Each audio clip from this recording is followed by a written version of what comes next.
नमस्कार, आपने देखना शुरू कर दिया है बीआरजी न्यूज। दिन भर की कुछ अहम और खास खबरों के साथ बीआरजी न्यूज रूम में आप सबका स्वागत है। खबरों का सिलसिला शुरू करने से पहले एक नजर आज की सुर्खियों पर। आत्मनिर्भर भारत में सूरत में बनेगा जवानों की वर्दी का फैब्रिक। सेना ने 10 लाख मीटर डिफेंस फैब्रिक का दिया ऑर्डर।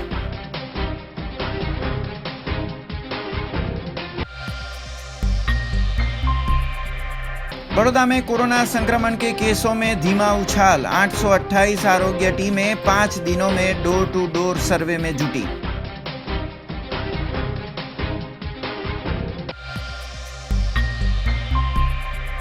एसएसजी अस्पताल के कोरोना वार्ड में काम करते कोरोना वॉरियर दयाराम वसावा का निधन। कोरोना संक्रमित होने के बाद आज दिल का दौरा पड़ने से हुई मौत।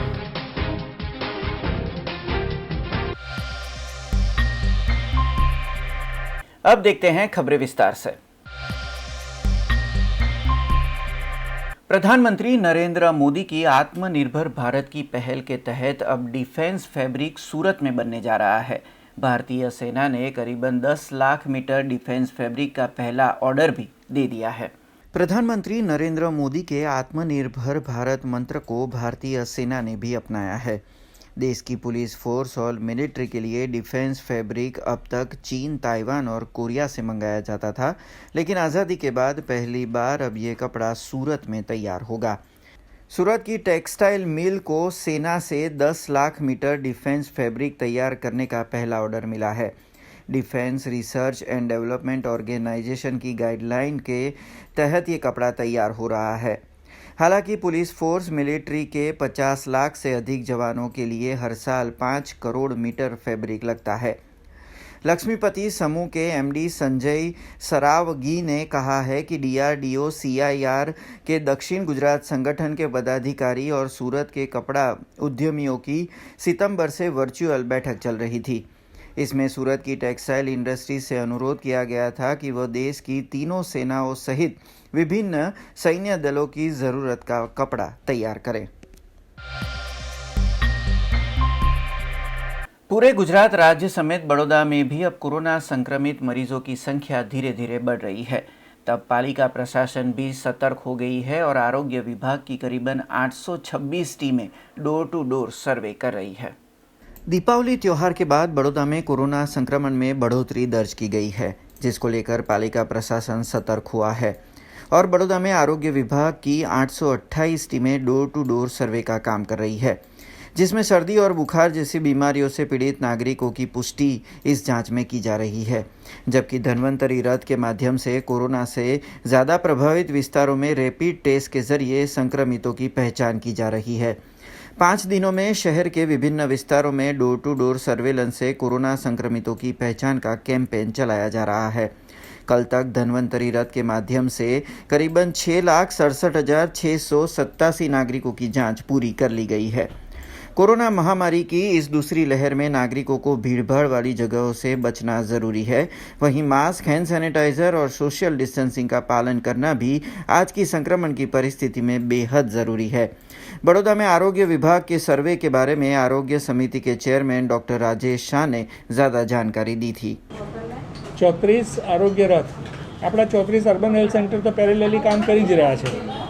એની સાથે સાથે દરેક અર્બન હેલ્થ સેન્ટરમાંથી એક એવા 34 આરોગ્ય રથ પણ સવારના સમયમાં કામ કરી રહ્યા હતા। તે હવેથી 2 ટાઈમ છેલ્લા 3 દિવસથી સવારે અને સાંજે એટલે રોજ લગભગ 4 થી 5 લોકેશન એવા સિલેક્ટ કરે કે જ્યાં આગળ જે વિસ્તારના કોરોનાના કેસીસ વધારે આવ્યા હોય એ વિસ્તાર સિલેક્ટ કરીને ત્યાં આગળ લોકોને ઘરે ઘરે દવા આપે। આપણી આરબીએસકે ડૉક્ટર્સની ટીમ જે છે એમની સાથે સાથે ફાર્માસિસ્ટ છે, એએનએમ છે, આશા વર્કર છે, આ બધાને ખરેખર અભિનંદનને પાત્ર છે કે છેલ્લા એપ્રિલ મહિનાથી અવિરત એમની સેવા ચાલુ રાખી છે અને અત્યારે પણ વિસ્તારમાં દર્દીની સોસાયટીમાં, એમના સ્લમ્સમાં, અંતરિયાળ વિસ્તારમાં ત્યાં ધન્વંતરી રથ રેગ્યુલર જાય અને એ લોકોને ઘર બેઠા શરદી, ખાંસી, તાવ જેવી કોઈ પણ તકલીફ હોય, ઝાડા ઉલટી સાથેની, એ બધી દવાઓ તો આપે જ છે, પણ જ્યાં જરૂર લાગે એવા દર્દીઓને અર્બન હેલ્થ સેન્ટર રિફર પણ કરે છે, એમની તપાસની પણ વ્યવસ્થા કરે છે અને જરૂર લાગે તો એને હોમ ક્વોરન્ટાઇન અથવા તો એડમિટ કરવાની જરૂર લાગે તો એડમિટ પણ કરીએ છીએ। આ સાથે ધન્વંતરી આરોગ્ય રથ દ્વારા ગઈકાલ સુધીમાં 6,67,687 દર્દીઓ સેવા વસ્તીમાં જઈને સોસાયટીમાં જઈ અને ચેકઅપ કરવામાં આવ્યું. એટલે આટલા બધા દર્દીઓને ઘર બેઠા સારવાર મળી છે. સાથે સાથે આજથી આપણી ડોર ટુ ડોર સર્વેલન્સ ચાલુ થયું છે. એટલે કે આપણી ટીમો દરેક ઘરે જશે અને 5 દિવસમાં આ કામ પૂરું કરશે અને દરેક ઘરે જઈ અને ઘરમાં એનું એનાલિસિસ કરવામાં આવશે કે કોઈને શરદી ખાંસી તાવ કોઈ તકલીફ છે કે કેમ આ વિશેની પૃચ્છા કરવામાં આવશે આપણી ટીમ દ્વારા. અને 800થી વધારે ટીમો જઈ અને 5 દિવસમાં આપણું સર્વેલન્સનું કામ પણ પૂર્ણ કરશે. આમ આરોગ્યની ટીમ સરકારશ્રીના ડાયરેક્ટ માર્ગદર્શનમાં ખૂબ સરસ કાર્ય કરી રહી છે. અને આપણે ગોત્રી એસએસજી સાથેનો જે બેડ્સ રિઝર્વ રાખ્યા છે એ 5000 ઉપરના બેડ્સ છે અને એમાં પણ પૂરી વ્યવસ્થા સાથે જે પ્રમાણે સિચ્યુએશન બદલાઈ રહ્યું છે એમાં ઉત્તરોત્તર વધારો કરી અને એડવાન્સમાં ફેસિલિટીઝનો પણ વધારો કરવામાં આવે છે. कोरोना महामारी का साया अब वेस्टर्न रेलवे के डीआरएम ऑफिस समेत प्रतापनगर रेलवे कॉलोनी में भी छाया है. तब लगातार रेलवे कर्मियों के आरटीपीसीआर और रैपिड टेस्ट किए जा रहे हैं. कोरोना महामारी की दूसरी लहर गुजरात समेत बड़ौदा में देखने को मिल रही है. तब शहर के डीआरएम ऑफिस समेत प्रतापनगर रेलवे कॉलोनी में भी लगातार कोरोना टेस्ट किए जा रहे हैं. करीबन 400 जितने रैपिड टेस्ट में से 120 पॉजिटिव मामले यहां सामने आए हैं, जबकि 350 जितने आरटीपीसीआर टेस्ट में से करीबन 50 लोग पॉजिटिव मिले हैं. वेस्टर्न रेलवे की ओर से कार्यरत कोविड वार्ड में संक्रमित मरीजों का इलाज भी किया जा रहा है, जबकि जिनको होम आइसोलेशन में रखा जा रहा है उनके लिए विशेष किट भी डीआरएम ऑफिस के हेल्प डेस्क से दी जा रही है. रेलवे विभाग अपने कर्मियों समेत उनके परिवार के लोग कोरोना संक्रमण न फैलाए उस हेतु से सतर्क दिख रहा है और लगातार जांच के माध्यम से कोरोना संक्रमितों की पहचान में जुटा हुआ है. देखिए ऐसा है, जहाँ तक एम्प्लॉयज़ का सवाल है, हमारे इधर कई ऑफिसेस जो है हमने आइडेंटिफाई किया था जहाँ बहुत ज़्यादा लोग बीड में काम करते थे, उसमें पॉजिटिव निकल आए थे अगस्त के महीने में. उस समय हमने बीएमसी का रैपिड रिस्पांस टीम करके एक टीम है, जहाँ एक रूम के अंदर या एक ऑफिस के अंदर 3-4 लोग पॉजिटिव निकले तो फिर उनकी तरफ से वो आके जांच करते हैं.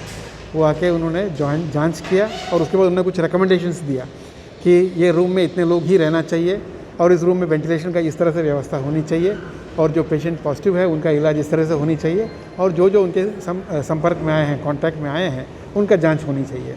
तब से हमको वीएमसी ने किट देना शुरू कर दिया था. आरटीपीसीआर किट भी दिया है और रैपिड का भी किट दिया हुआ है. ठीक है. और उसके बाद हमारे यहाँ 2 बार धन्वंतरी रथ आके स्क्रीनिंग कर चुका है डीआरएम ऑफिस में और उसकी कॉलोनी में भी.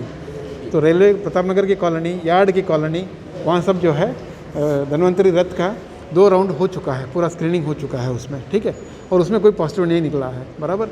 और जो पेशेंट हमारे ओपीडी में अटेंड करते हैं, जो एम्प्लॉयज़ आते हैं या जिनका पॉजिटिव फैमिली मेम्बर पॉजिटिव था या और इनको सिम्टम डेवलप हुआ, इस तरीके से जो लोग आए हैं उसमें अभी तक हमने करीब जैसे मैंने बताया इनको 300 या 400 350 के आसपास हमने ये किया है, रैपिड आरटीपीसीआर किया है और 400 हमने रैपिड किया हुआ है. 400 में करीब 150 या 120 के आसपास पॉजिटिव निकला है और आरटीपीसीआर में हमारा करीब 40 लोग पॉजिटिव निकला है. जो भी पेशेंट पॉजिटिव निकलता है उनको हमारे हेल्प डेस्क में रिपोर्ट करना होता है और हेल्प डेस्क में वो आते हैं तो उनका इनिशियल असेसमेंट होता है और जो पेशेंट होम आइसोलेशन के लिए फ़िट होता है उनको एक किट दिया जाता है. उस किट के अंदर एक थर्मामीटर रहता है, पल्स ऑक्सीमीटर रहता है, कुछ इंस्ट्रक्शंस रहता है और दवाइयाँ रहती है.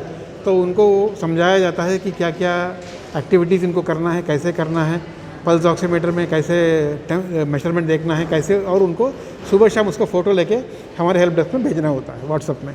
तो इस तरीके से मॉनिटरिंग होता है. और जिनको तकलीफ़ ज़्यादा है, जो होम आइसोलेशन फिट नहीं है, उनको हम एडमिट करते हैं. जब जो होम आइसोलेशन जो किट होती है उस किट में थर्मामीटर है, इंस्ट्रक्शंस होती है, पल्स ऑक्सीमीटर है और दवाई भी है. 15 दिन की दवाई होती है उसमें. ठीक है. तो उस बीच उनको कोई तकलीफ़ बढ़ती है या कोई नया तकलीफ़ आता है तो वो आ जाता है और हम उनको एडमिट करके आगे के जांच करते हैं, आगे का जांच और इलाज करते हैं. ठीक है. और बाकी जो लोग हैं उनको 15 दिन का दवाई तो उसमें होता है, किट में होता है. खबरों का सिलसिला यूं ही जारी रहेगा, पर उससे पहले लेंगे एक कमर्शियल ब्रेक. तो देखते रहिए बीआरजी न्यूज़. बीआरजी ग्रुप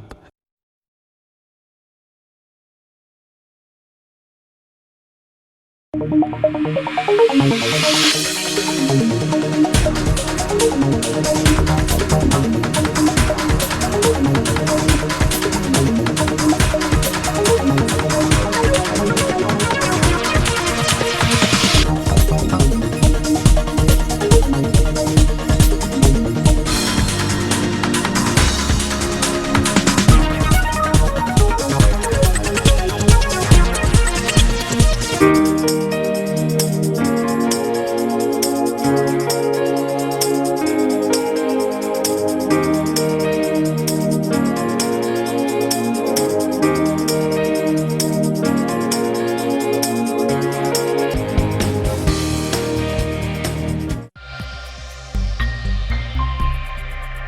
के बाद फिर से आप सबका स्वागत है।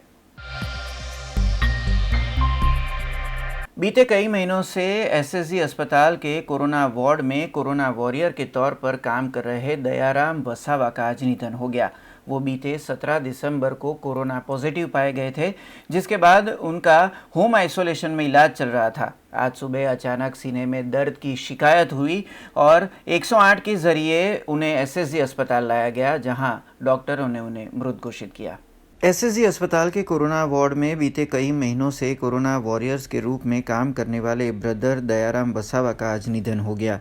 वे 44 साल के थे। बीते 17 नवंबर को उनका रिपोर्ट पॉजिटिव आने के बाद वो होम आइसोलेशन में इलाज ले रहे थे। आज अचानक उनके सीने में दर्द की शिकायत हुई, जिसके बाद उन्हें 108 के माध्यम से एसएसजी अस्पताल लाया गया, जहां डॉक्टरों ने उन्हें मृत घोषित किया। दयाराम वसावा बीते कई सालों से एसएसजी के स्वास्थ्य विभाग में अपनी सेवाएं दे रहे थे। ब्रदर दयाराम वसावा के निधन से एसएसजी के मेडिकल स्टाफ में शोक की लहर है। आज उनके अंतिम दर्शन को एसएसजी अस्पताल के मेडिकल स्टाफ और कर्मी पहुंचे थे। એમને 17 તારીખે અમે રિપોર્ટ કરાયો હતો, ત્યારે પોઝિટિવ આવ્યો હતો, તો હોમ ક્વોરન્ટાઇન કરેલા અને ગઈકાલે પછી સવારે હું એમને ચા નાસ્તો કરાયો, ફ્રૂટ ખવડાવ્યું। 1:15 સુધી તો બધું નોર્મલ હતું, કશું તકલીફ નહીં, એમની જાતે હરતા ફરતા બધું જ। અને અચાનક મને કે ચેસ્ટ પેન થાય છે અને શ્વાસ લેવામાં તકલીફ પડે છે। મેં 108 ને ફોન કર્યો અને અહીંયા લઈ આવ્યા। અહીંયા લાયા તો તાત્કાલિકમાં લઈ ગયા, તો ત્યાં કશું નહીં રહ્યું હાથમાં। ઈસીજી કર્યો ને એમાં કશું નહીં આવ્યું। શું નામ છે બેન તમારું? પારુલ અને તમારા હસબન્ડનું? દયારામ। बीते 26 सालों से मांझलपुर से पैदल यात्रा संघ निकलता है। इस वर्ष भी आज पैदल यात्रा संघ राजस्थान के रणुजा मंदिर के लिए निकला था। नगर सेवक चिराग झवेरी की उपस्थिति में ये पैदल यात्रा शुरू हुई। बीते 26 सालों से मांझलपुर के भाथी जी महाराज और रामदेव जी महाराज के मंदिर से राजस्थान के रणुजा मंदिर तक पदयात्री संघ निकलता है। आज भी मांझलपुर से पदयात्री संघ इस पदयात्रा के लिए निकला था। मांझलपुर के नगर सेवक चिराग झवेरी ने आरती और सभी पदयात्रियों को मास्क और हैंड सैनिटाइजर देकर यात्रा की शुरुआत करवाई थी।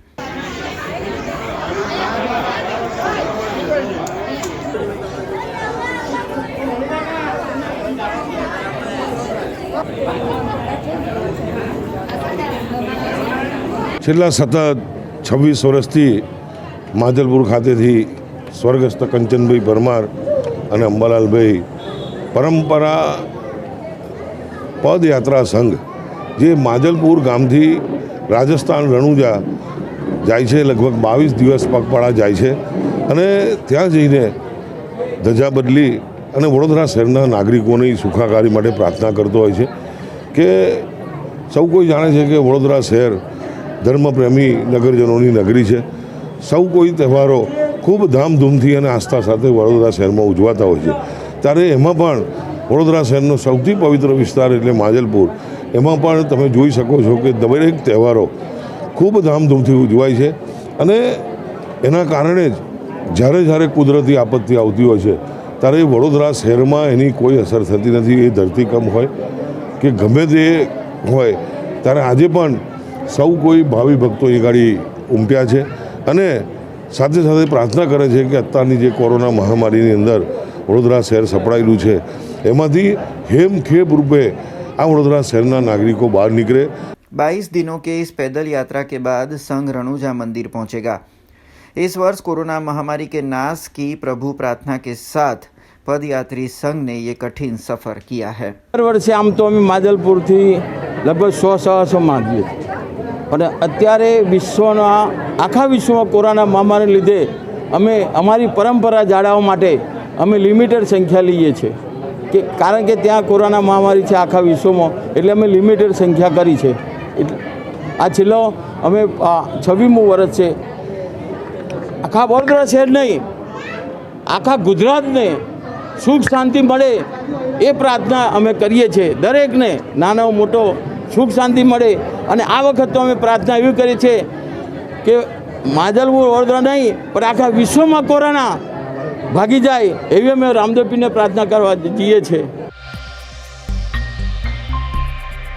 खबरों का सिलसिला खत्म करने से पहले एक नजर आज की खास खबरों पे।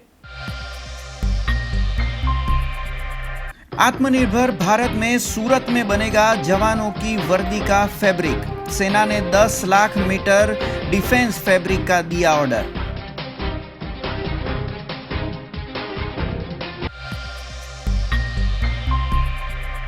बड़ौदा में कोरोना संक्रमण के केसों में धीमा उछाल। 828 आरोग्य टीमें 5 दिनों में डोर टू डोर सर्वे में जुटी।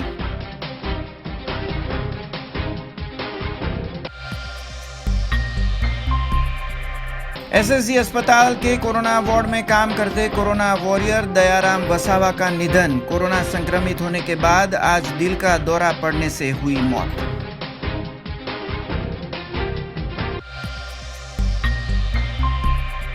ये थी अब तक की खबरें। कल नई खबरों के साथ फिर से उपस्थित होंगे। तब तक BRG न्यूज की पूरी टीम को इजाजत दीजिए। नमस्कार।